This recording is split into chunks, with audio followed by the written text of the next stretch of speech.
what is called Birchos HaShachar, the morning blessings.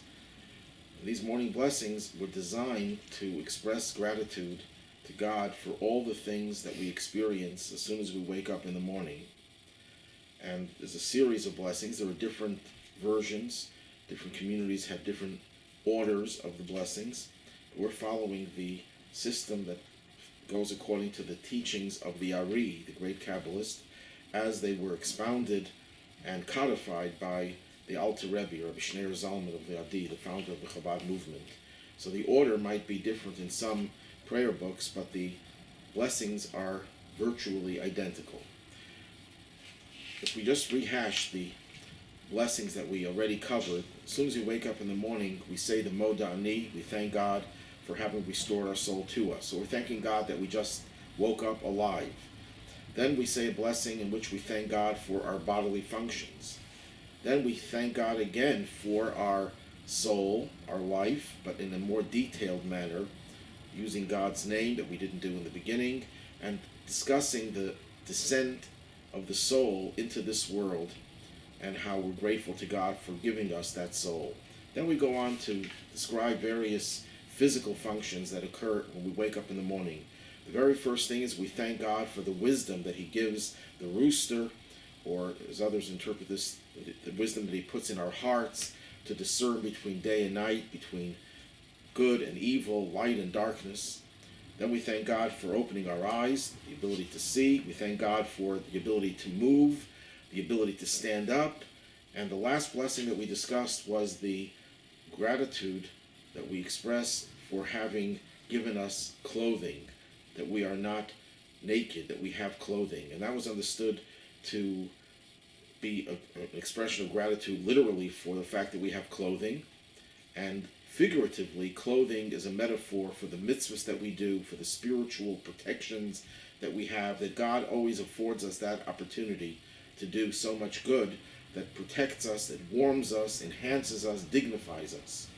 Now we pick up with another blessing, the blessing that reads, the traditional opening, Baruch Atah Hashem Elokeinu Melech HaOlam, blessed are you, God, our God, King of the universe. And it's important to note that the Talmud says that any blessing in which you do not mention Shem Umalchus, the name of God and God's sovereignty, is not a blessing. In order for the blessing to have the status of a blessing and the power of a blessing, it must mention God's name and it must mention His role as our king. Now let me just explain that very briefly. We already discussed this in the past, but I'll do it again for those who did not hear it or for those who have forgotten it. A blessing is not just praise, because there are so many other prayers in which we praise God. A blessing is not blessing God, that God needs our blessing, that we're telling Him something about Himself and wishing Him well, which of course is ludicrous when you're talking about God. But what we mean by a blessing is the Hebrew word for bracha, which means blessing, also means a reservoir, that God is the ultimate reservoir of all that is good and positive. But there's a third meaning of the word bracha, which means a channel, a conduit, that when we say the bracha, we are creating the conduit, the channel through which God is able to generate His beneficence from that reservoir of blessing down to us in our world, in our experience. Very often, God may assign and allocate some good for us, but there's something that blocks the flow of that positive energy. The bracha is what removes that flow. In order for the bracha to function smoothly, you have to know the right address. You have to reach out to God and mention His name, because the name of God, and there are various names, but the name we use over here is the tetragrammaton, the name, the essential name of God. Those 4 letters of God's name represent the channel through which God's energy flows down to us. And the very last level the Kabbalists speak of in terms of energy coming down to us is the level called Malchus, God's sovereignty. A king, it says, is not a king without a nation. So when we talk about God's sovereignty, it means God's power to create us and give us life. So the blessing has to start off with Atah, you, God, God, the ineffable one, the one who's beyond us, going through God's name, our God, God that relates to us, that he becomes our very king and our very source of energy. So that's the opening text of every blessing, in which we create the mechanism through which the flow of positive energy is unobstructed and reaches us in an efficient, in a perfect, unhindered way. The last three words of this blessing in Hebrew, three words, in English it's more, Hanosein layaef koach, who gives strength to the weary. We're thanking God for giving us strength. What exactly does this mean? We'll discuss as we go on, but I want to first introduce the fact that this blessing is a controversial one. It doesn't sound very controversial, thanking God for giving us strength, giving us koach.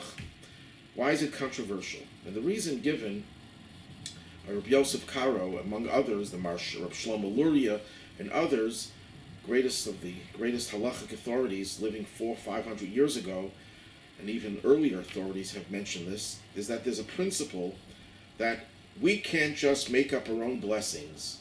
You could say your own prayers. You could ask God for anything. If you feel like in the middle of the day, even having said your regular prayers, to reach out to God and say, God, please, I need a new car. There's no prayer in the prayer book that talks about cars. But if that's what you need and that's what you want, and you show your dependence on God, you could ask him for anything, anytime, and anywhere. But a blessing is different. A blessing is a formal expression that has the power to unlock the hidden potentials.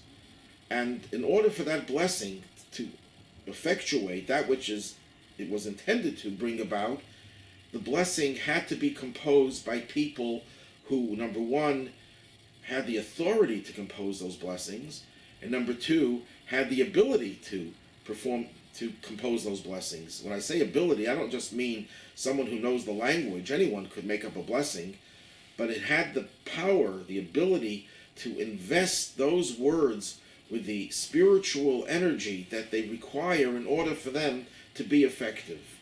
And there's a general principle mentioned, the first time I think it's mentioned, it may have been mentioned earlier, but he's the one who's usually credited with this, Rabbeinu Asher. He lived about 600 years ago, the greatest legal authority of his time. He was an Ashkenazic rabbi, and then he fled Germany to Spain, and he became among the greatest of Sephardic rabbis at the same time. So Rabbeinu Asher mentions this, that any blessing that cannot be found in the Talmud is not an acceptable blessing.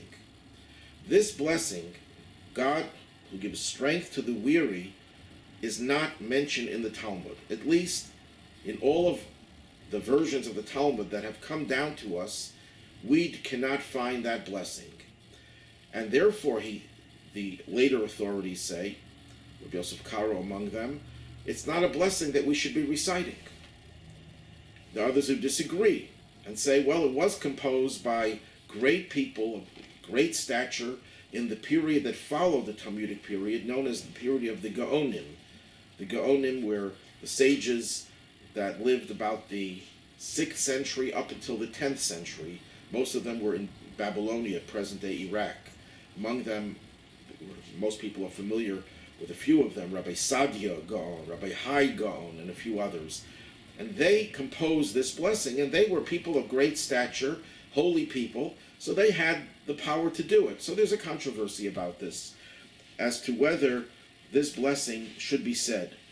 Now the question is, why could it hurt?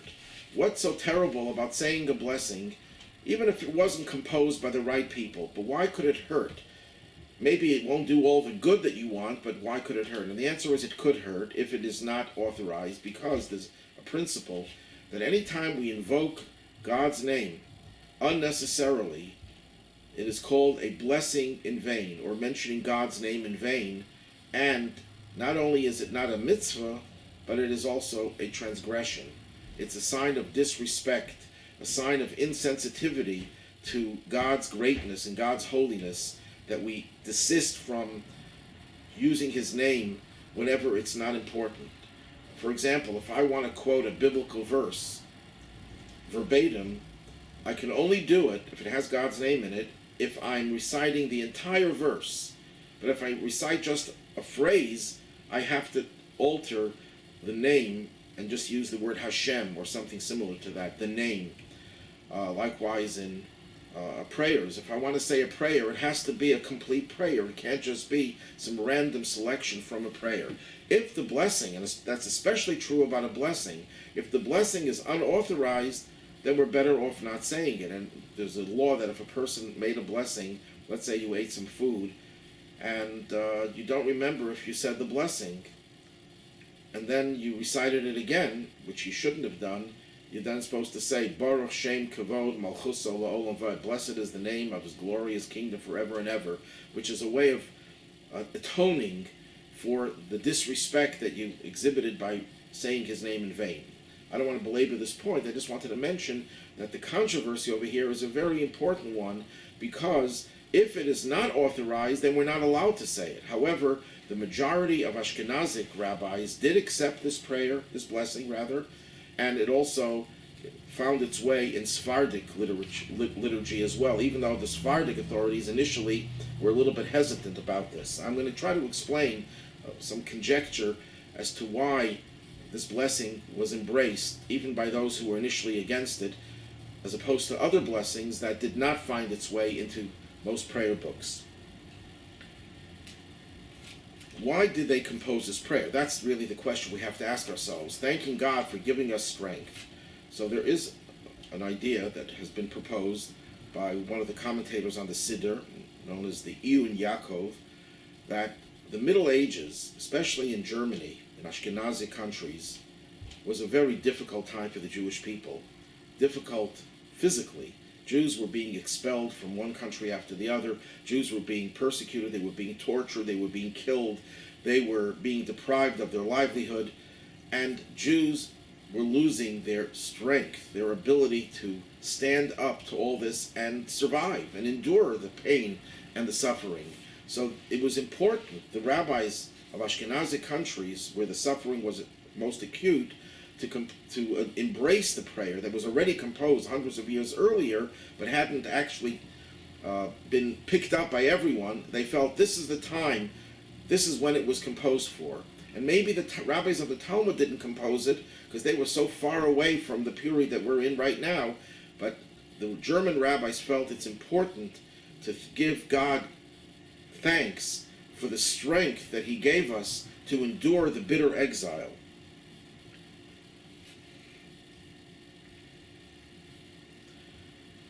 One could add another dimension to this, and that is that strength to endure is not just about physical endurance. Yes, we need that strength as well, because without the physical endurance and survival, we're not going to be here spiritually either. But we have to also remember that the Middle Ages were a period when Jews went through tremendous persecution, not just physical persecution, but also spiritual persecution and degradation. For example, the burning of the Talmud. Then the Talmud was not printed. It was before the printing presses. Hundreds, perhaps thousands of editions of the Talmud, handwritten, were destroyed by the church. Jews were being forced into conversions. There were so many stories of major massacres during the Crusades and later on during the Inquisition. You can enumerate so many different areas where Jews were subjected to all sorts of spiritual persecution. Then you had the challenge from within. You had Jews who broke away from the tradition, although most people would think it's a modern phenomenon. No, it happened over 1,000 years ago with the Karaites arising and denying the oral tradition, which is the basis of Judaism. And they were not just exercising freedom of religion, that they felt they can do whatever they want. They were trying to impose it on other Jews. They were involving the governments, trying to get the governments to ban the traditional Jews. And Maimonides, among others, had to fight them, and he successfully defeated the Karaites, pushing them out of their positions of power in North Africa so that Jews could live as Jews. But anyhow, Jews suffered from outside, from within, and we needed the strength to be able to endure that. And it ties in with an interesting comment made by the Shar HaKollel. The Shar HaKollel was composed by a rabbi, Avram David Levut. He lived in the about a little over 100 years ago. He was a great-great-grandfather of the Lubavitcher Rebbe on his mother's side. And he writes in his commentary a very interesting thing, that if you look at the number of blessings in the Amidah, the most important prayer that we say every day, 3 times a day, there are 18 blessings. That's why it's called Shmona Esrei, plus 1. Later on, hundreds of years after the Shmona Esrei was composed, another rabbi came along, Shmuel HaKatan, Shmuel the insignificant one or the humble one, and he composed another prayer called Vilem Malshinim, and unto the informers. This was a prayer that was composed against the heretics, the ones who were trying, so from within, to undermine Judaism, to destroy the integrity of the Jewish people and of the Torah. They most notably opposed the oral tradition. So there are 18 blessings plus a 19th. Well, if you look at the morning blessings, there are also 18 plus 1. This one is the plus 1, is the additional one, the one added on. And he says there's a parallel. Just like over there, they added on a blessing when the challenge to preserve the oral tradition became apparent. Here too, in the morning blessings, which parallel the Shmona Esrei, they added on another blessing, much later of course, to help us endure the threat to our tradition posed by the outside forces of opposition and also the internal forces of opposition. So we have 18, Chai plus 1. In order to preserve the Chai, you need the additional one, which explains and answers a question that we tackled many months ago. Why is the Shmona Esrei still called Shmona Esrei, 18, when it has 19? I'm not going to go through all the different answers. The simple answer is that originally it had 18, so the name stuck. But I think there might be a deeper answer. If we wouldn't have added the 19th to preserve Jewish tradition, and the oral tradition in particular, and the heretics would have had their way in undermining Judaism, we would not have had Chai. We would not have had the life of Judaism, and therefore we would have lost the Shmona Esrei as well. So the 19th is the force that preserves the other 18. And I think if we take this one step further, we can come up with an interesting idea that how do we answer the question that we don't add on new blessings except the blessings that were composed by the rabbis of the Talmud? By the way, what is the reason for that? Why do the rabbis of the Talmud have greater authority than the generations that follow? This is based on a statement of Maimonides in his introduction to his classic work, the Mishnah Torah, that only the work of the Talmud has universal authority over every Jew. In other words, if the Talmud rules that a Jew must do X, Y, Z, or may not do A, B, C, it's binding on every Jew, because the Talmud was the collective genius and opinion of all of the greatest rabbis who all lived in one region, in Babylonia. And it's the consensus. It has the same authority as the Sanhedrin, which represents the consensus of all of Jewry. You cannot go against the consensus. However, if a great rabbi today, or post-Talmudic period, rules that this is the way things have to be done, he can only impose his authority over his community. He cannot say, well, everyone has to follow my authority, and therefore that's why we have so many different customs and traditions within the different Jewish communities, legitimately so, because one community's authority cannot impose his will on another. So what does that tell us? That the Talmud has a unique power and authority that is vested in those teachings that are mentioned in the Talmud that are absent from any post-Talmudic work. However, this blessing, I feel, is an exception because this is the blessing that preserved the Talmud. If it was not for this blessing, if we didn't have the kayach, the power to endure the persecution against the Jewish people, but most notably against Jewish tradition, the oral tradition, as it is preserved in the Talmud, there wouldn't be a Talmud. So this is really an extension of the Talmud. That might be a little bit way of explaining and defending the argument that how could we accept a blessing that was not mentioned in the Talmud. It's not mentioned in the Talmud, but it's what preserves the Talmud, just like the 19th blessing preserves the Shmona Esrei. So let's go into the blessing itself. We're thanking God who gives strength to the weary. When do we say this? We say this when we wake up in the morning. Why do we say this when we wake up in the morning? We already thank God for being alive. So the early commentators, it's codified in the Alter Rebbe's Code of Law. I believe the first one who mentions this is the Tur, who lived about 600 years ago, the son of the Rush, Rabbi Asher, that I mentioned before, that there's a verse in the book of Lamentations, Chadashim L'Bakarim Rabba Amunasecha, that every morning we're new. We wake up a new person. And that shows the greatest type of faithfulness on God's part, which means that there is no parallel to that. For example, you lend your car to someone, and the purpose is, of course, to drive it. When you get it back, it's not the same as it was when you gave it to that person. Number one, you put on miles. Number two, the car is some wear and tear. There's some wrappers, candy bar wrappers on the floor. You know, the car is not as clean, it's not as shining, it's not as good as it was when you gave it. That's the way it normally is amongst people. You give someone something to guard, you entrust them with something. When they return it, it's not exactly as good as it was when you gave it to them. What does God do?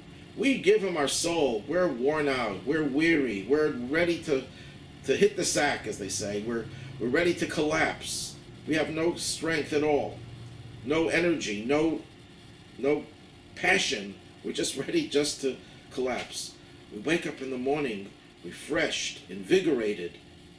So God takes our soul, we entrust it with him, and then we get it back better than it was the time that we entrusted him with it. So that's what we have to acknowledge, that this is a unique godly gift that he gives us the ability to be refreshed every morning. And we have to think about it. It's a little bit deeper than just getting back a refreshed soul. If a human being would not have sleep, and we would have to go continuously, obviously we would at one point just fall apart, and that would be the end. We couldn't handle all the burdens that we acquire as we go along, because life is about doing a lot of good things, but every minute of life, every hour, every day of life is accumulating new burdens. It's like as we walk down the street, we pick up another rock and we put it in our sack. Another half block, another rock. The more we walk, the more rocks we carry, the more burdens, until we can't carry it anymore. That's what life is. So what does God do? He gives us an incredible gift. He says, you wake up in the morning, your burdens are not any less, but you don't feel them. You're not burdened by them. You're able to tolerate them. Yes, they're still there. You still have to deal with them, but you don't feel pulled down.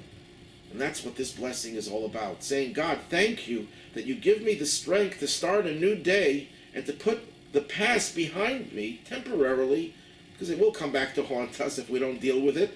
But we're able to function as if we had no burdens. You have this concept also on Rosh Hashanah. Rosh Hashanah is the beginning of the year, but yet the Torah says it's the 7th month of the year. What does that mean? How could it both be the beginning and it's the 7th month? So God says, you know what? It's the 7th month, but you could start all over again. You don't have to take care of your entire past. You can deal with that at your leisure, so to speak. You can start a new year with new vigor and new energy, and that's what we experience every day in the morning. Just a little story. The word here is le'ya'ef koach, to the weary. Give strength to the weary. The story was told by the Rabbi, actually, about a chassid who was one of my teachers. His name is Rabbi Shmuel Levitin. He was actually one of my father's teachers as well, so he lived quite a long life. Very interesting chassid, a very brilliant man, a very smart person. And the story the Rebbe told about him was when he was in Soviet prison for the crime of disseminating Judaism, and he was deprived of every amenity, certainly was starving, didn't have what to eat or drink, was subjected to slave labor, and was really, really very much crushed physically. What troubled him to no end? What drove him crazy? He didn't become crazy, but what was really his obsession?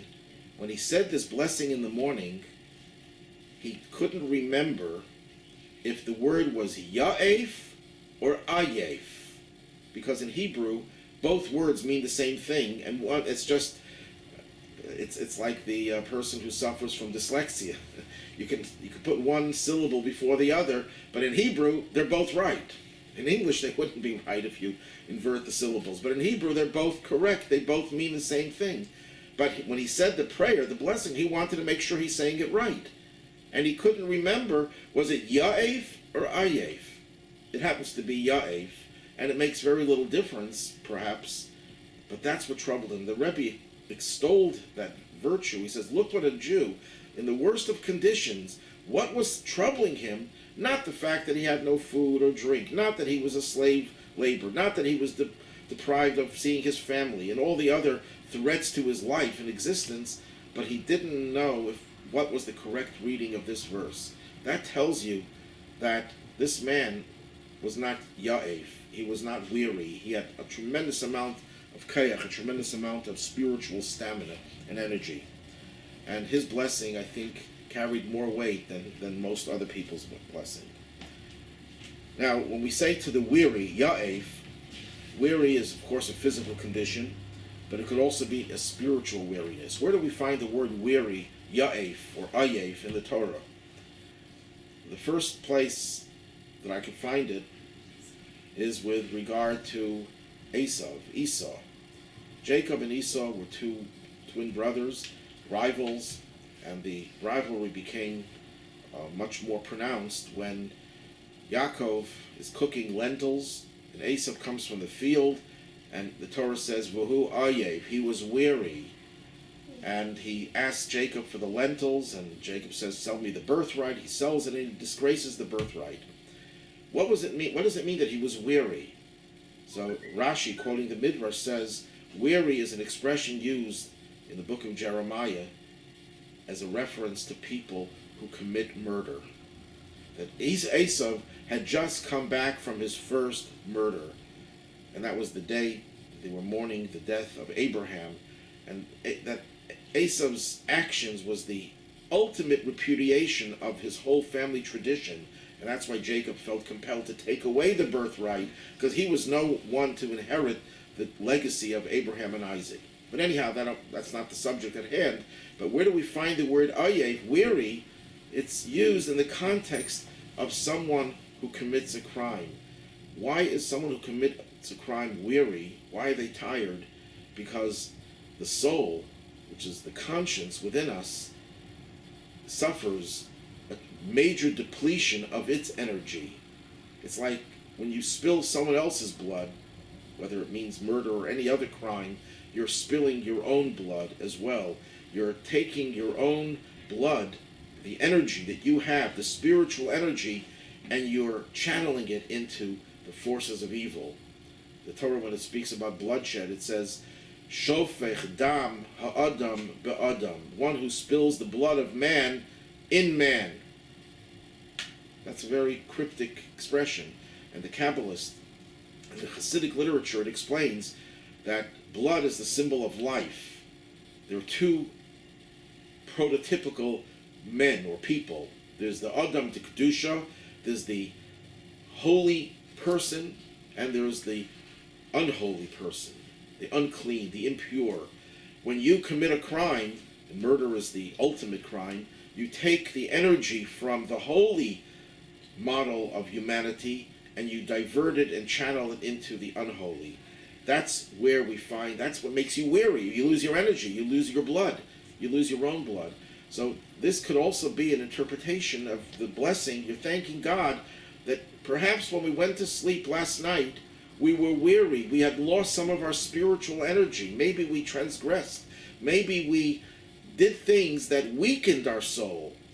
But God, you're so good to us. We're so grateful to you that you give us the koach, you give us the power, the energy to overcome our failures and to rejuvenate ourselves and replenish that blood supply.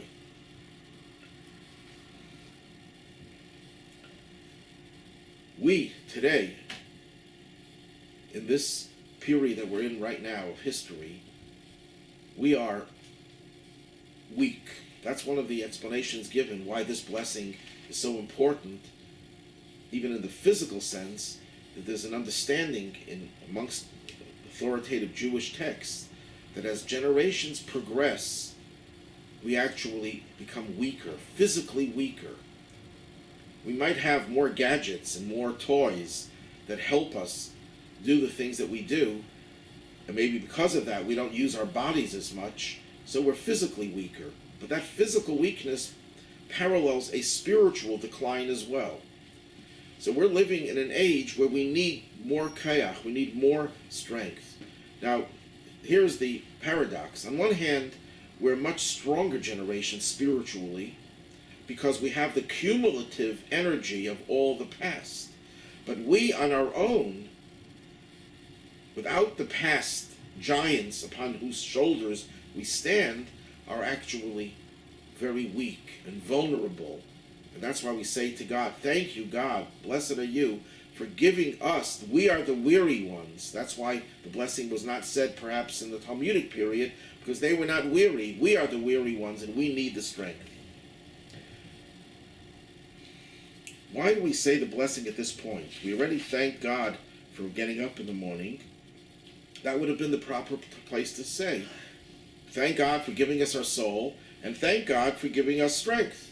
Why do we first thank God for our bodily functions? We thank God for the rooster who awakens us. We thank God for our opening our eyes and moving our body and standing up and being clothed. Why do we then wake up, figuratively speaking, and thank you, God, for our strength? The strength is a thing that happens as soon as we wake up. So this is my theory, that all of the blessings up until this point deal with us, vis-a-vis ourselves. We have our soul back. Our bodies are functioning right. We can discern between day and night. We know that it's day, and we can therefore know that it's time to wake up and do the things that we want to do for ourselves, where our eyes are open, we can move around, we have clothing. But then we go into phase two. Phase two is how we relate to the outside world. We're ready to go outside. The next blessing is about that God made the earth over the waters, that we have firm earth to stand on. We're going out. We can't just go out on the water. We have to have earth to tread upon. And then goes after that, sets forth the steps of man. We're walking outside. We're moving to different places. Now that we're ready to tackle the world and the challenges that the outside world poses, now we have to thank God for the kayach, for the power, the strength. Because for ourselves, we might be able to survive without the additional strength. We need the strength specifically for our challenges that take us outside of our own small little world.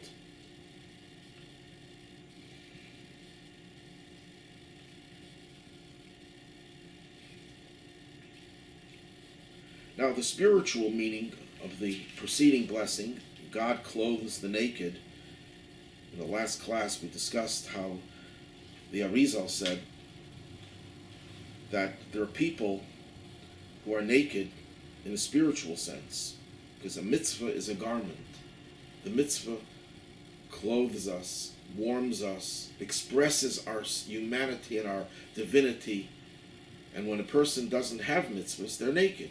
We find that with Adam. After he ate of the forbidden fruit, God says to him, who told you you were naked? And naked there doesn't mean physically naked, but their physical nakedness mirrored their spiritual nakedness. They had one mitzvah, and they lost that mitzvah because they ate of the forbidden fruit. So now that God has cloaked us, that we have the mitzvahs, what is the next blessing about? So the Arizal says that it's talking to two different audiences.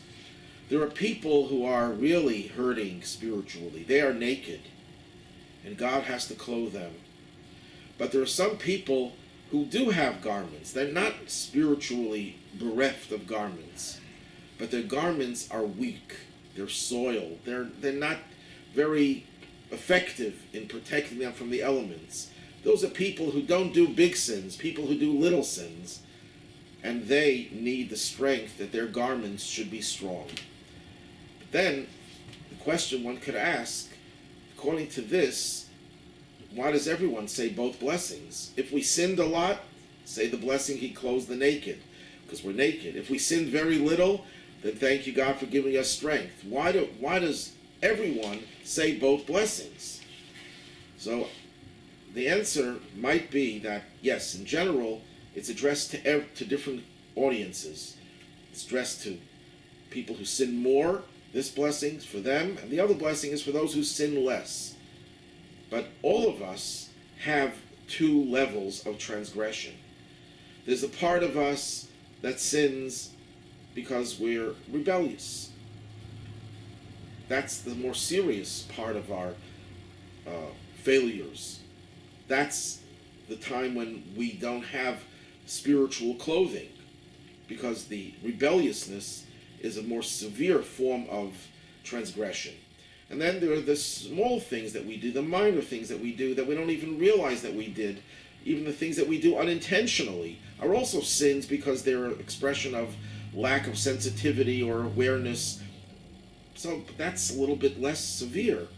So we're thanking God for giving us the ability to correct the major sins and the ability to restore the strength to deal with the minor sins. Because the truth is, the minor sins are in some ways worse than the major ones. The Rabbi explains in one of his discourses that in some ways, when a person transgresses unwittingly, it is a greater indication of the coarseness of his animal soul, as opposed to the person who occasionally commits a crime, a sin, intentionally. Because when you commit a sin intentionally, it means that you had a struggle with your evil impulse, you had a battle, and as it goes with all battles, you win some and you lose some, and you lost that one. Not an excuse. No one's defending it. But when a person does something unintentionally, what it means is that you're not even aware that you did something wrong. You're so desensitized that you don't even realize you did something wrong. So that's what we need these two blessings for. God clothes the naked. That's when we're naked evil. Naked evil is bad. And thank God you give us the ability to cloak ourselves, to cover ourselves up and change. But we're also grateful for you that you give us the strength to go to resensitize ourselves, to rehabilitate that lack of sensitivity that comes about when we do not feel that we're doing anything wrong. So those are the two different aspects that apply to everyone.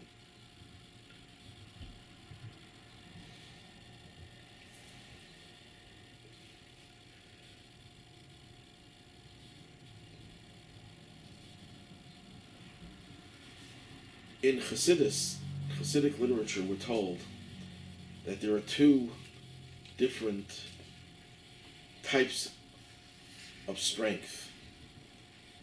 There's the conventional strength, and then there's the strength by going to the very source of life. When we make this blessing, God who gives strength to the weary, we're going to the very core of our soul and drawing the energy from there.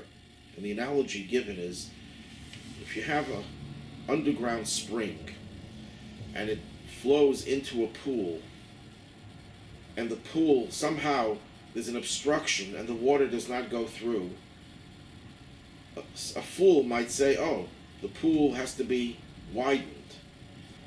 And they don't get anywhere, because it's not the pool's problem, it's the problem of the source. You sometimes look for the symptoms and not look for the root cause of something. And when you want to correct something, you look for the manifestation of the problem or the solution and not the essence of it. When we say this blessing, we're asking God to give us the strength that comes from the core of our neshama, of our soul. It's like a person who faints. A person faints. What do? Do you give him some food? No. You give him some strong smelling salts, something to jolt the person into consciousness. Normally, what gives a person life is not smelling salts. You can smell smelling salts all day long. If you don't eat, you're going to be weak. But when a person faints, they're ya'ef, they're weary. They need koach. They need the power that comes from a much more primordial place within the soul. It has much more energy because it's the beginning of everything. The same thing is true with different types of weariness. We're living in an age where we're very weary, and we need a jolt. One of the reasons it says the Hasidic movement came into being is that the Jewish people were in the state of spiritual unconsciousness, and they needed someone very powerful to awaken their souls, and that was the Baal Shem Tov and his successors. Well, the same thing is true with this blessing. We are living in an age where we're so weary we can't just live by conventional methods of strength. We have to go to the very core and the very source. And what is it that draws that soul into our bodies in the morning that gives us not just conventional strength, but this essential and powerful strength that comes from the core? That is through the mitzvahs that we do, and especially by giving tzedakah. It says before the davening, before we pray, that helps to elicit the power of the soul. And by saying this blessing, we're saying to God, God, thank you for giving us the ability to reach into the core of our soul that gives us the strength to overcome all the different weaknesses that we're experiencing, especially in this day and age. And that power will ultimately take us out of the weariness of gullus, of exile, and bring us to the ultimate redemption imminently.